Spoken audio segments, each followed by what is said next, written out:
What's going on, everybody? You're listening to the Introverted Nerd Watches. I am your host, Reese, and I'm back for some more Black Lightning. Yay!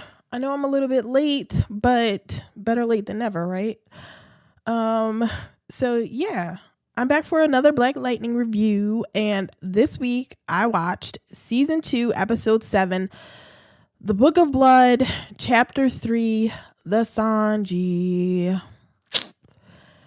Yeah. So the end of another book. We're on. The next episode is going to be a new book. I don't know what that new book is called, but yeah, The Book of Blood is over. Chapter 3. 3 chapters. And they were not my favorites. And neither was this episode. Yeah. I've been having some problems with Black Lightning lately. You know, the Looker and the Sange and the Purdy, and it's just all, I'm not seeing how all of this stuff fits together. Like and I'm talking about the books specifically. You know, this book was the Book of Blood. There was the Book of I forget what the other 2 books was, but the Book of Consequences and the book of, you know, all that. I'm not sure how all of that has fit together this season. So yeah, it's just been, I'm not sure where this is going, and it's not all making sense the way that they have, and not making sense in the way in that I'm like confused about anything that's happening, but making sense in that it just all feels, it all feels sort of undone. Yeah, just not everything. I'm just not quite connecting with everything that's happening now. By the end of the season, I think there's going to be like 12 or 13 episodes of this. Like last season, I'm not exactly sure. I haven't looked it up yet. But yeah, so you know, by the end of the season, they can connect everything all together and, you know, wrap it up in a nice little bow, but that still wouldn't change the way that I feel about this. Like I shouldn't have to binge watch your show in order for it to all flow together nicely. That's the problem. It's not, these episodes aren't flowing together for me. Like when we got to this chapter, the Book of Blood, it felt like it came out of nowhere.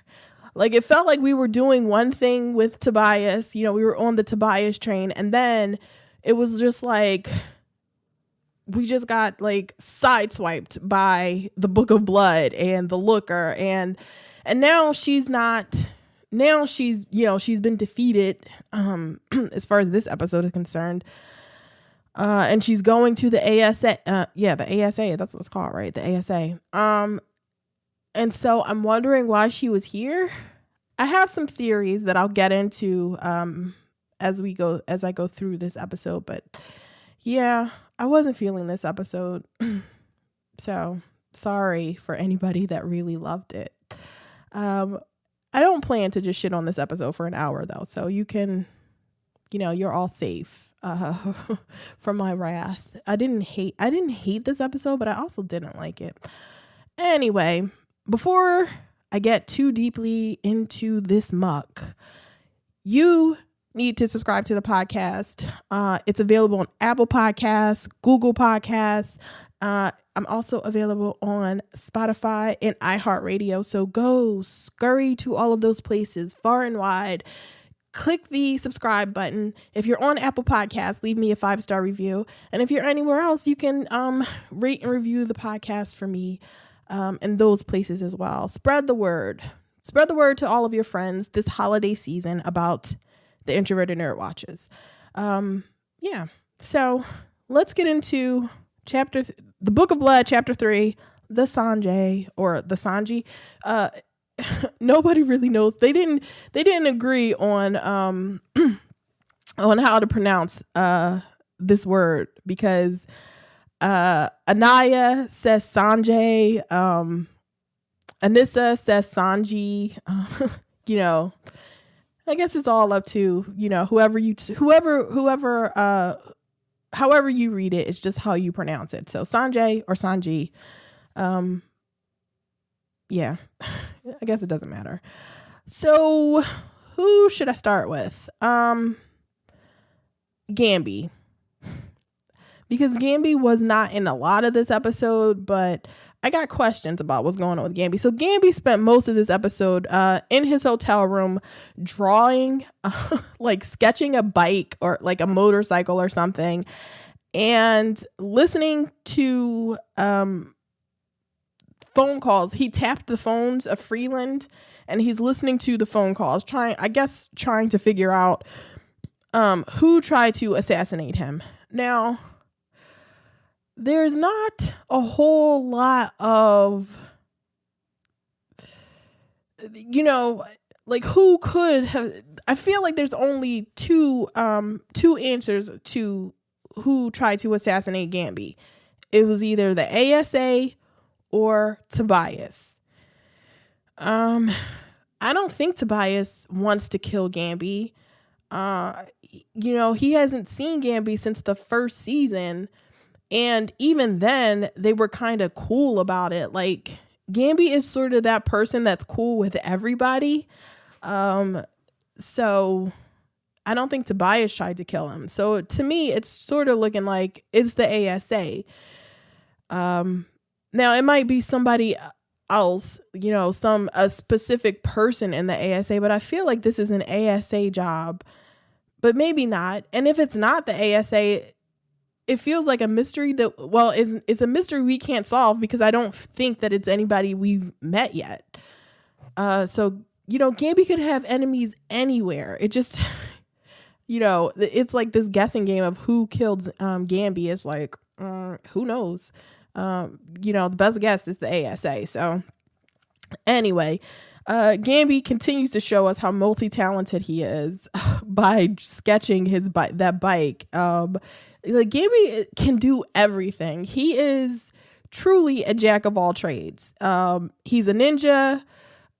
He's like a tech guy. He speaks multiple languages. He's like an expert with a gun, and he's an artist as well. He has a sensitive soul, you guys. Gamby is an artist. So Jeff does eventually find out that Gamby's alive, because, apparently nobody saw Gamby's drone last week shooting up the place during that fight. So Jeff discovered the broken drone this week, and he eventually finds Gamby. And they talk, and Gamby tells him that he needed to stay away in order to find who tried to assassinate him, and that he told Jeff that he thinks that it's better for his family if he stays dead. Like, if he stays where he is now, in the background, it's better for everybody. It's safer for everybody if he just sort of stays away. And, he and Jeff have a nice moment. They hug, and, Jeff tells him that he's family. And so, who knows what's going to come next for them. Gamby's going to continue to do Gamby shit. Like, he's connected to everything.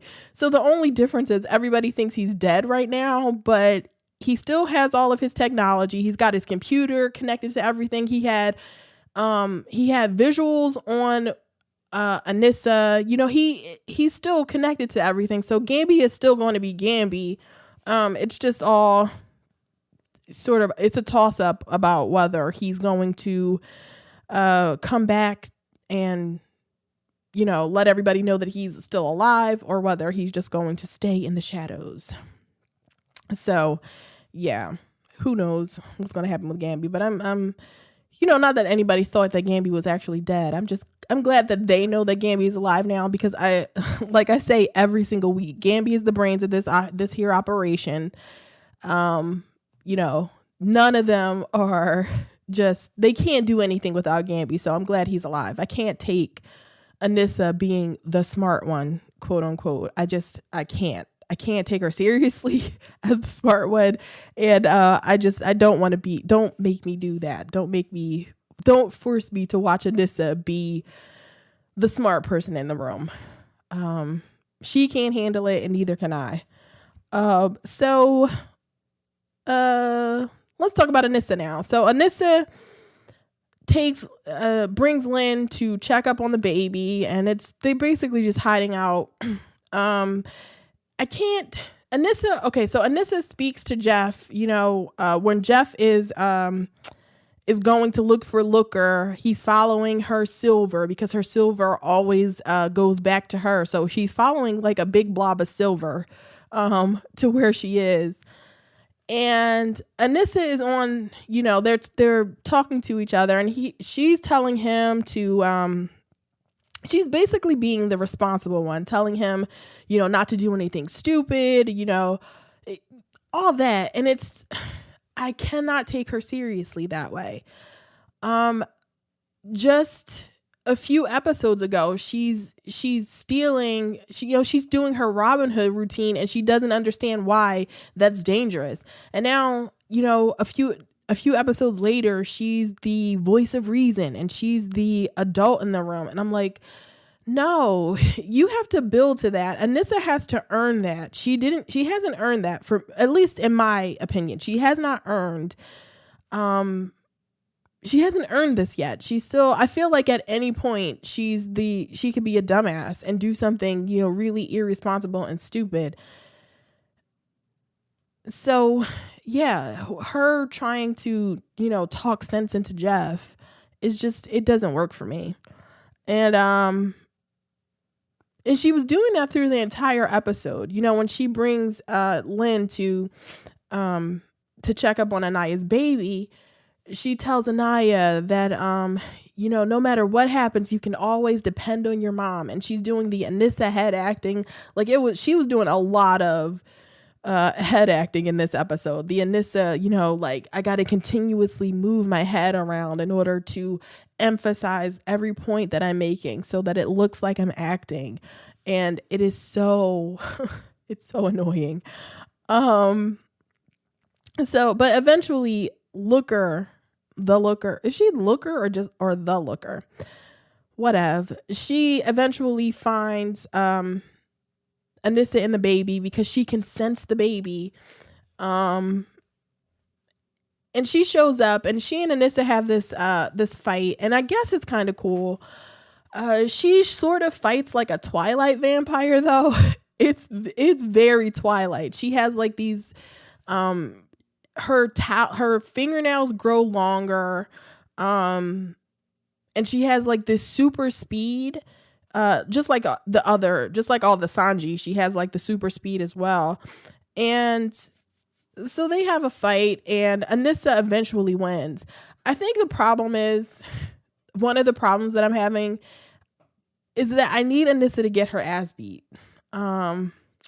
Just once. I don't need her to die. I usually like people to die. I've been wishing for death for a lot of characters lately, but I don't need her to die, but I do need her to get her ass beat in order for her to humble her a little bit is what I need. That's what I need from this show. I need them to let Anissa get her ass beat. Jeff gets his ass beat. He got his ass beat kind of in this episode. He got, beat up a little bit. That's what Anissa needs to know that she's not the strongest person in the room, that, she can die is basically what I want from her. Is what I want this show to teach this character, that she can die. Yeah. So that's what I need. That's one of the things that I need from this show, because Anissa is so annoying sometimes. And I can't with the sucking in of the breath, and it's just like somebody hit her in the back before she can do that. And, let's do this. Let's beat her ass. And I feel like people should figure that out. You see her inhaling like really sharply and then doing her thunderclap and all that. And it's like, yeah, like it'd be smart to kind of figure that out, but whatever. This wasn't the week for it. So anyway, Anissa ends up winning the fight. She throws the looker across the room and she impales her on something on the wall. She gets impaled, and the looker she doesn't bleed, but she bleeds her silver element. And when she's bleeding the element, it's just, it's by this time Jeff has shown up and everything too. But when the element is coming all out of her body, it immediately starts having an effect on the Sange around her. And I'm guessing the Sange everywhere. They come out of their, daze. And it's sort of like, it kind of doesn't make sense to me, because it's like she was completely controlling them. But we know from Deacon that you can sort of fight the control that she has over you. So I'm not sure how Deacon overcame her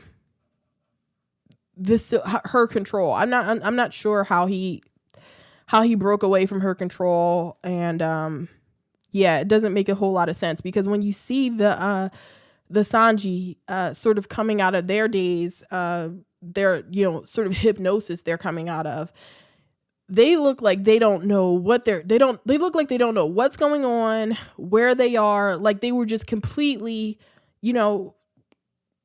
being run by her. Like she was the, she was completely controlling their minds and their bodies. So I guess it doesn't make a whole lot of sense, from that standpoint. And they just let the Sange just walk out of the room. Anissa tells Jeff, like, hey, everything's fine now. We can just let them go. You see, they're calm now. They're changed. And it's like, really? You just letting these people walk out? Like, that a deacon exists. A deacon that broke away from from her influence enough to have sex with Anaya and, get her pregnant. But we're just letting the rest of these Sange walk out of there. We're not testing them. We're not taking them anywhere to question them. We're just, it's cool. Just let them go back to South Freeland, I guess, and keep it pushing. Okay, that makes sense. So, and Anissa, here we go with another smart Anissa moment. Anissa explains to Jeff that the Sange were being controlled by theta waves. That's how Looker was controlling them. And she goes through this whole explanation. And Jeff is like, please shut up. He doesn't say that, but he just basically is like, his eyes are glazing over as she excitedly explaining the whole thing. And it's like, when did she look that up?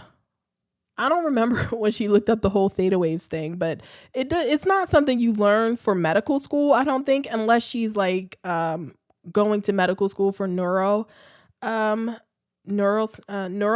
or something like that. But who knows what Anissa is going to medical school for?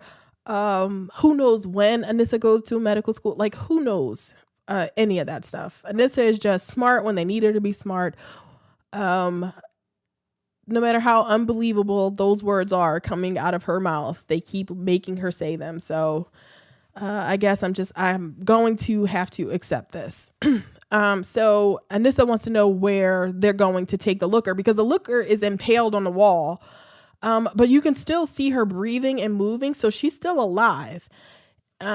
So Jeff says she has to go to the ASA, and he's really pissed because Anissa's like, the ASA, does experiments on metas, and Jeff is like, too bad, so sad. That's where that bitch is going. And he just leaves. But the one thing that I was thinking with how they're going to connect all of this is that the Looker knows who Jeff is now.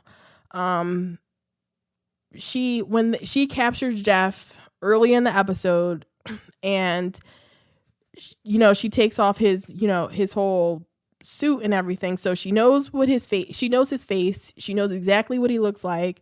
I don't know that she knows his name, like his real name, but she recognizes, she knows who Black Lightning is, which doesn't, it's sort of like Gamby was slipping, I guess, because the looker tells Jeff that she knows, she's been following Black Lightning for a long time, but it seems like nobody, including Gamby, knew who the looker was.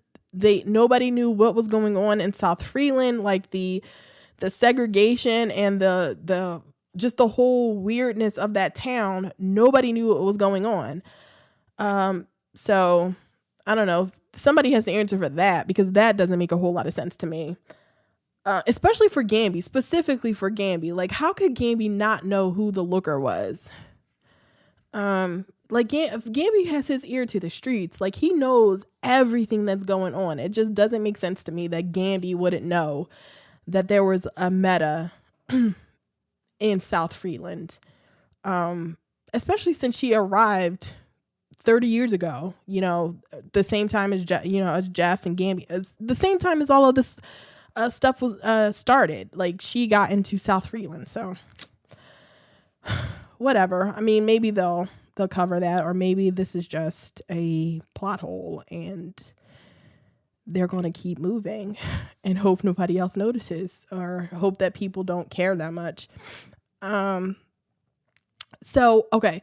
The thing that I was thinking is that the looker, when she's talking to Jeff early in the episode, she says that she can sense the baby. And then we see that she's getting flashes to the baby, to where the other baby is, and to Anissa and Lynn. Like, she can see their faces, as she's like having this, sensing of the baby. So I'm thinking, and since Jeff made it clear that he's sending her to the ASA, I'm thinking that she's going to cross paths with Dr. Jace. And she and Dr. Jace are going to end up, cross-checking the information they both have, and they're going to figure out that Lynn is connected to Black Lightning, and Black Lightning is Jeff. Like, they're going to eventually stitch together that the DNA that Dr. Jace found is Lynn's family. I think that that's a long way to go to do that, but that's one of the ways that they can start to connect all of this stuff, because right now everything is just sort of like a loose end. None of this stuff is really connecting. There's just a lot of things that have happened this season that haven't been connected to anything else yet. So yeah, we got a lot of things sitting free, and we got like 5 or 6 episodes left. Yeah. So Jeff has to eventually go back to the school, right? And we need to see more of Principal Lowry. Yeah, there's just a lot of shit that's happening. We haven't seen Robert Townsend or Bill Duke in like 3 episodes. So yeah, I want to see more of those guys. I want to see more of that stuff. I want this stuff to start connecting. I just need this stuff to start connecting. So anyway, Anissa does the good thing, and she reunites Anaya with her family. Her mother got killed by the Sange, I guess.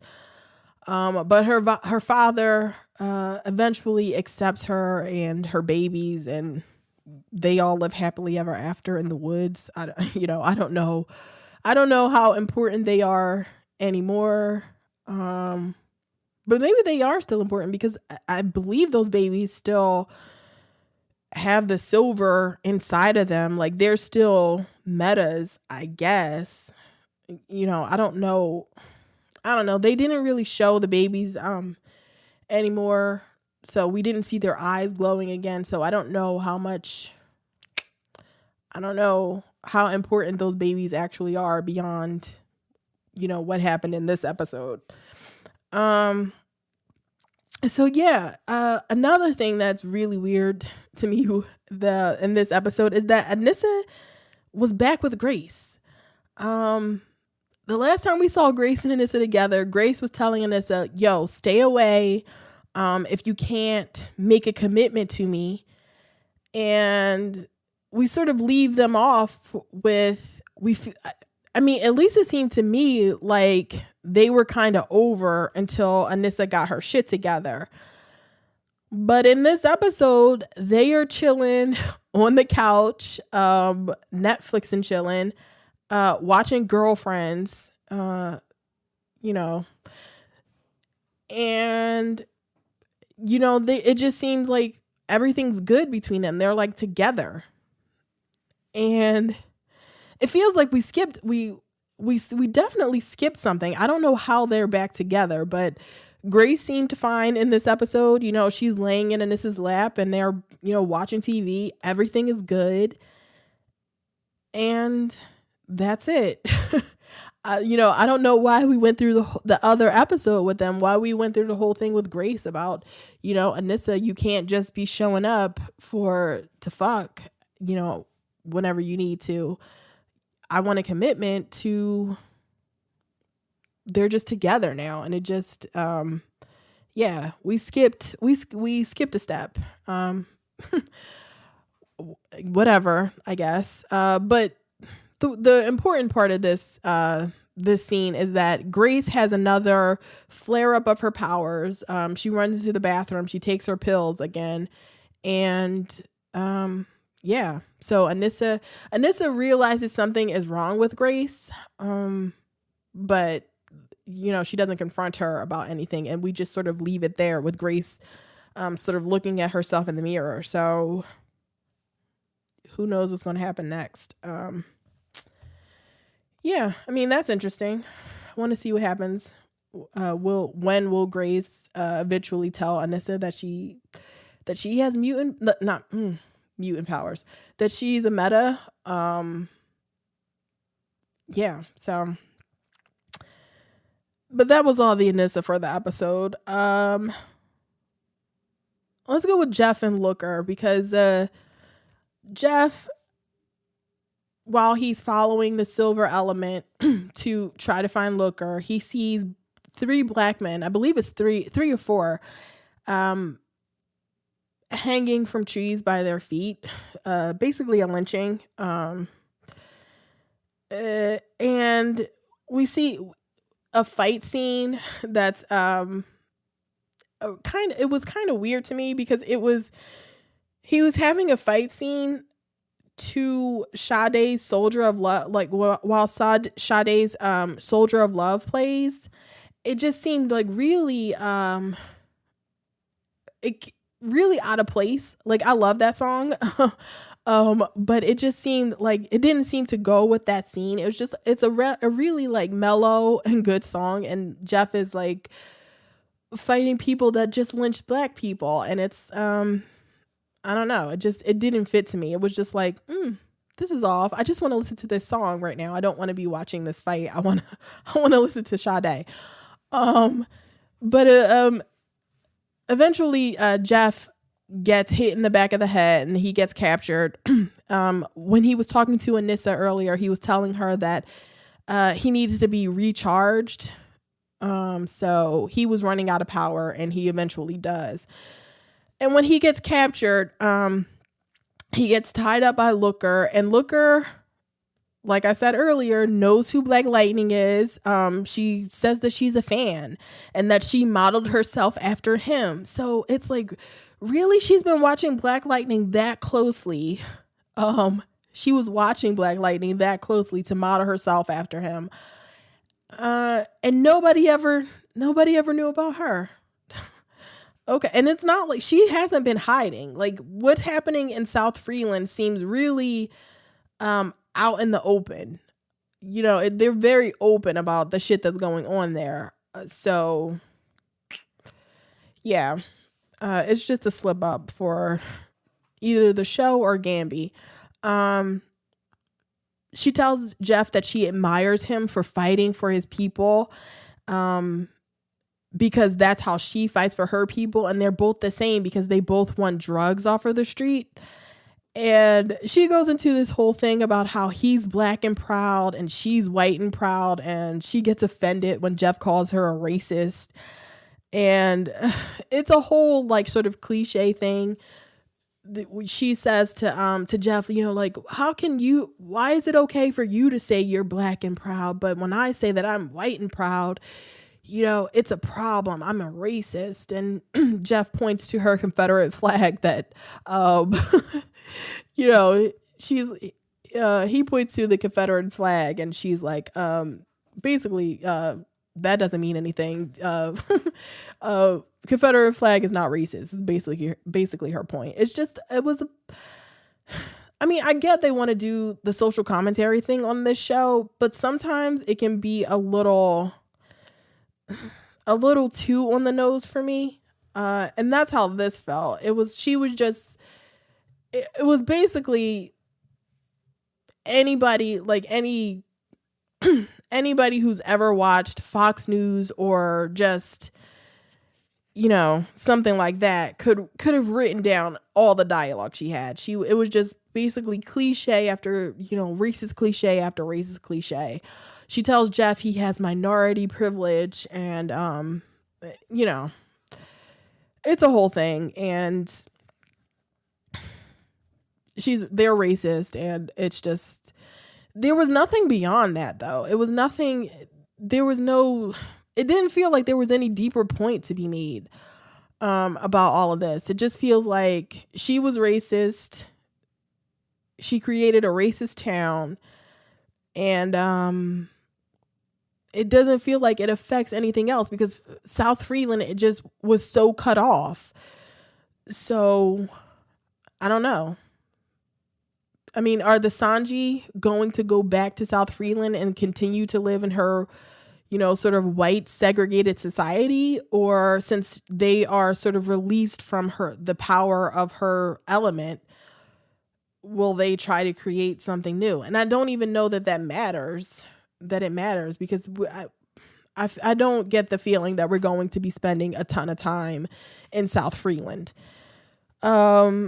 So she eventually, once she spends that time questioning Jeff, wanting to know where the other baby is. And then eventually she gets her own sort of vision of where the baby is. So she doesn't need Jeff anymore. So she tells her, her henchmen to electrocute Jeff. And it's like, that's the wrong thing to do because Jeff, the electricity charges him up, and he lets them know haha, my my power doesn't come from the suit. And he escapes. He beats all them up. He escapes. He rescues the baby, takes the baby to Henderson, and eventually goes to Anissa, and that's how everything sort of converges. But I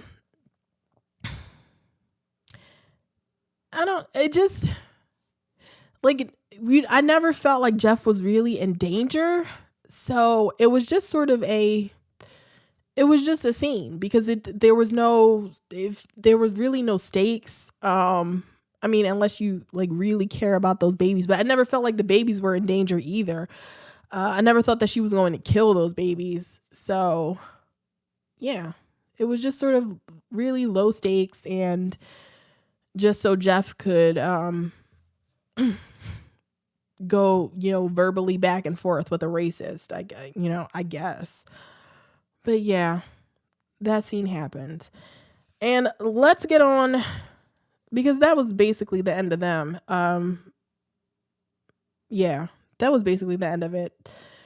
The fight, all that. So let's get on to Jen. Jen and Khalil are really working their way back to each other. By the end of this episode, they're running away with each other.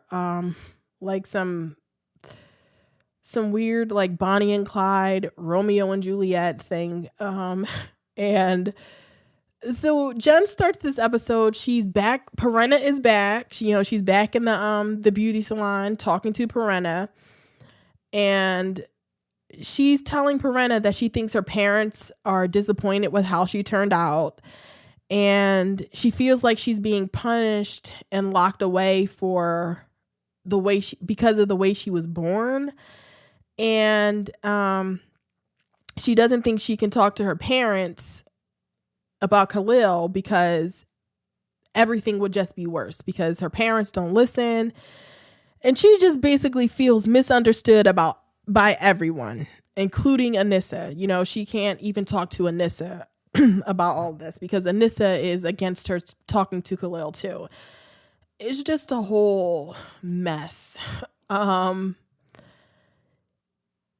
I partially agree with her about the way her parents treat her. They treat Jennifer like she's the only problem in the family.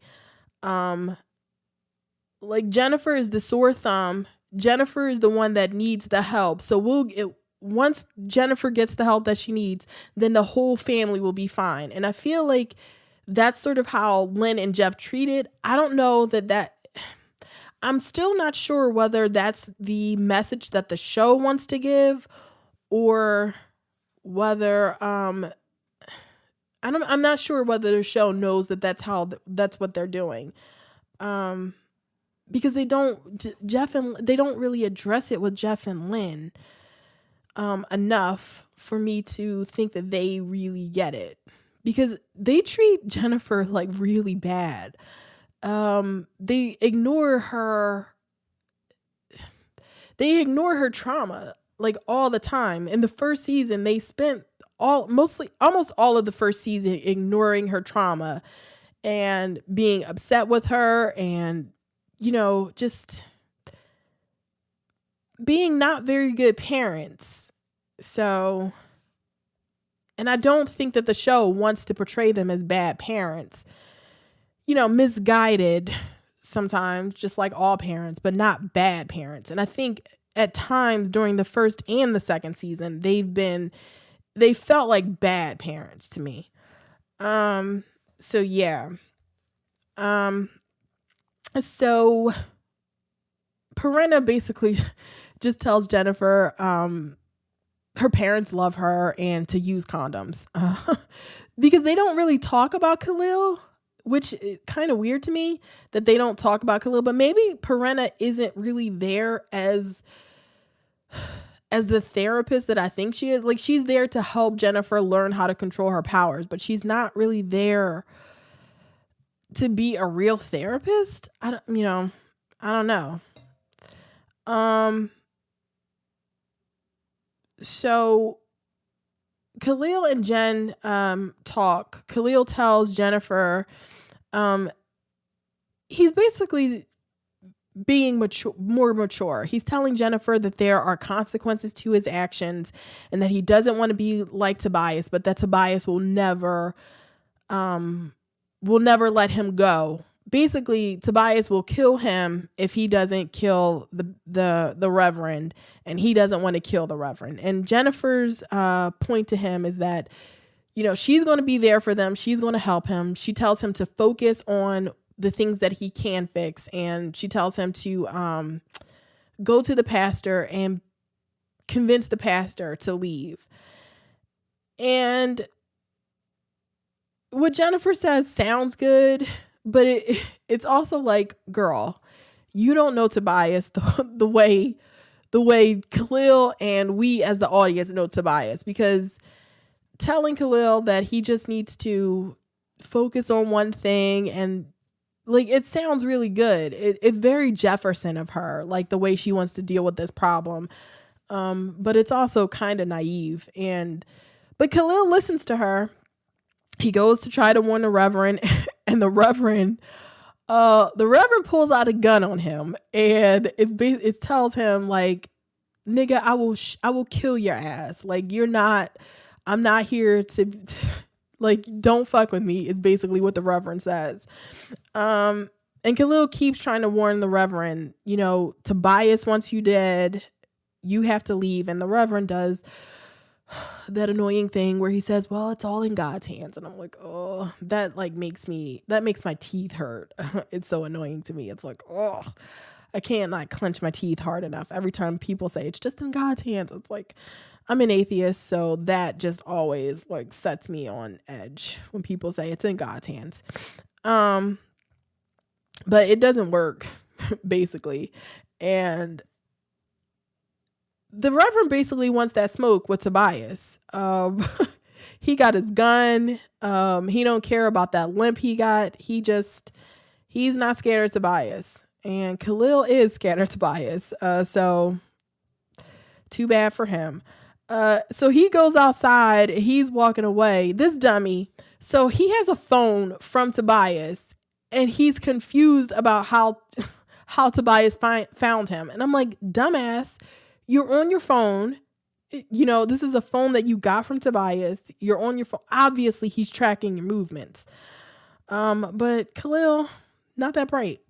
So he never figures it out. But Tobias makes his one appearance in the episode. He pulls up on Khalil in this really nice white car. He pulls up in front of Khalil's like, you need a ride? Smiling at him. And then he tells him to get his ass in the car. And Khalil runs away. So Tobias makes a call to his goons and for them to go find Khalil. And Khalil calls Jennifer because I don't know why he calls Jennifer, basically to tell her that he's caught. And Jennifer comes and she saves his ass because Jennifer can control her powers now. Somehow, I guess. But she does. She saves Khalil. She basically darkens the alleyway where he's hiding, and she just scares the guys off with the darkness. And she meets up with Khalil, and she shows him that she is a meta as well. And whoa, this is going to get interesting because she has the lightning power. Khalil does ask whether her parents are like her too, and she gets a look on her face. She denies it, but she does. She's not a very good liar, basically. But Khalil is not a smart one, so he doesn't go question it any further. But this is all like, I feel like we're heading to a place where everybody is going to be revealed. Jennifer just told Khalil, if Tobias finds Khalil and Jennifer together, I feel like he's going to eventually figure it out too. Like, nobody knows. The only person that almost, knew who Black Lightning was Martin Proctor from last season. That guy is dead, but he had figured it out. So I feel like if other people, sort of connect the dots a little bit, they're going to figure it out too. Dr. Jace is the closest, especially when Looker shows up. They'll together have all the information they need to identify them. So I feel like it's only a matter of time before people figure out the secret identities of Black Lightning and Thunder, and what's Jennifer's name is going to be Lightning, right? So it's only a matter of time before that all gets figured out. So Khalil and Jennifer decide to run away together because this is another thing I have a problem with. Jennifer can suddenly control her powers. She's more in control of her powers. And it feels like it's because of a guy. Like, we see Jennifer in the first season. She starts out as sort of this, really this strong girl, like, who knows who she is and is not afraid to, to say no when the guy Will was trying to push up on her. She's not afraid to say no and defend herself. But now she's so attached to Khalil. Like, I get that they were really close friends, and then they were boyfriend, girlfriend. But I don't know, just something about her being able to control her powers all in the support of Khalil just doesn't sit right with me. But anyway, Jeff and Lynn go to Perenna and they want to know where Jennifer is. And Perenna basically just puts them on blast and tells them Jennifer needs more support from them than she's getting. And that Jennifer is the most powerful meta that she's ever worked with. She's more powerful than Jeff. And she needs guidance and support. And if she doesn't have that, then it's going to be a problem for everybody. So yeah, and that's basically how the episode ends, with Jennifer and Khalil driving away together. Who knows where they plan to go? It just feels like a leap for Jennifer to run away for me. But maybe she's really tired of being cooped up in that house. I don't know. There's just there just feels like we're missing steps. Like in between all of these actions, there just are steps missing. So it'd be interesting to see the next episode, see what happens. See how they try to find Jennifer, see how far Jennifer and Khalil get. What's Tobias going to do about Khalil? Like, just all of that is really interesting. So I am, as much as I didn't really enjoy this episode, I am excited to see what's going to happen next. So that is it, ladies and gentlemen. Coming up this week, part 2 for of the Saved by the Bell Christmas episode. That'll be out on Thursday.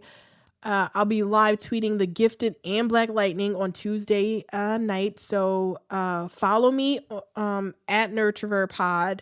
Use the hashtag NerdyWatch. And what else? Follow me on Instagram. I'm at The Introverted Nerd. And like the Facebook page at facebook.com/The Introverted Nerd. If you would like to send me some feedback about this episode or past episodes or future episodes, send it to theintrovertednerd@gmail.com. And yeah.